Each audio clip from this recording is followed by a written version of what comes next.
Mula sa Kamaynilaan ay mararating na ang mayamang bayan ng Paete. Ang bayan ng Paete dito sa lalawigan ng Laguna ay napagigitnaan ng Laguna de Bay at ng Sierra Madre. Maliit man ang populasyon nito, naaabot lamang sa 24,000 na katao.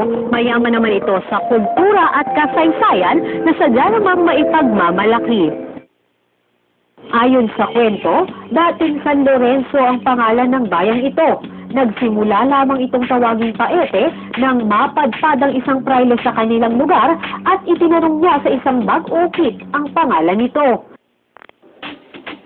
Sinagot ng bag-ukit ang praile ng Paete sa pag-aakalang ang tinatanong sa kanya ng praile ay ang hawak niyang kasangkapan. Carving capital of the Philippines ang bansag sa Paete.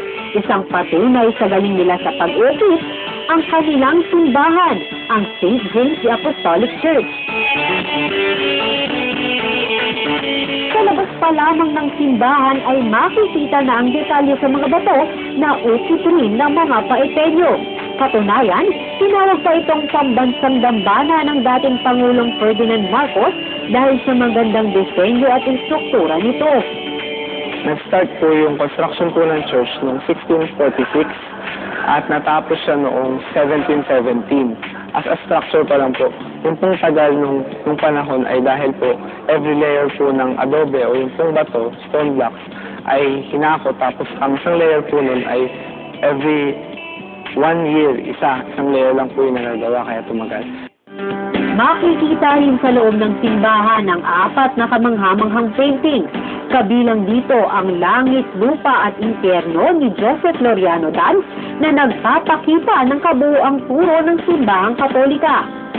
Sa ating pagbisita sa Paete, mawawala ba naman ang ating pag-explore sa kanilang mga kilalang mag-ukit?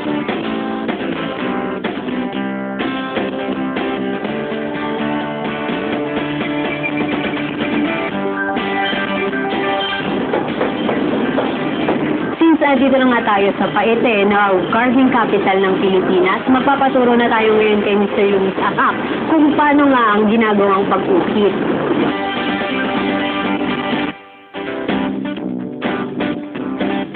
Si Ma'am Luisito Akak ay isa sa mga pinagmamalaking artist ng bayan. Nominado lang naman siya bilang national artist ng NCCA. 1977, nag-start ako 78. Nag-start ulit ako mag-wood carving dito. Doon ako nag-start ng mga religious item. Subok ako na gumawa ng mga iba-ibang items na unique. Ganun. Tapos marami nakakita ng ating wood carvings. At na-tempuan nila na may potential na maganda ng iba. Kaya binibili nila yung wood carvings ko. Kaya nangyari, tuloy-tuloy na ito. Kaiba sa mga mag-ukit dito, hilig ni Mang Luis na ilapat sa kahoy ang larawan ng pang-araw-araw na Pilipino. Yung kahalagahan ng mga Pilipino na mga trabaho nila sa panahon ngayon, mangingisda, yung magsasaka, yung mga namumuti ng prutas, yung mga gulay, gano'n. Parang yun ang maganda kong ipakita, i-detect sa wood carvings, gano'n. Kilala sa kahusayan ng kanyang isip at natatanging talento, napasama na ang kanyang mga gawa sa mga koleksyon ng mga kilalang kolektor at ang kanyang approach sa art ay kinilala na dito, maging sa labas ng bansa. Isa pang kilalang sculptor dito sa Paete, si Justino Palri Cagayat Jr. Naaalala niyo ba ang pelikulang Machete na kinatatampukan ni Gardo Bertosa at Cesar Montano noong 1990s? Si Mang Paloy lang naman ang umukit ng kahoy ng machete nila. Maliban dito, siya rin ang umukit ng imahe ni San Pedro Calungsod na siyang dinala sa Vatican para sa beatification at canonization nito. Nang i-beatify siya, year 2000, may nakaibigan ako mga paring sa Ateneo. Sila nag-ano sa akin, ulitin ko yung gagawin Blessed Pedro Calungsod noon pa.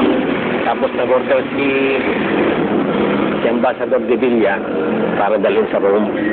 Bukod pa yung ngayong canonization, sinulit ko lang. Kaiba naman kay Mang Luis, religious items ang madalas na okisi ni Mang Toloy dahil ito na rin ang kanyang pinagkakakitaan. Kaya nga sabi ng ilan, hindi lang dapat sila carving capital of the Philippines, pwede na rin silang tawaging arts capital ng bansa. New Asuncion, News 13.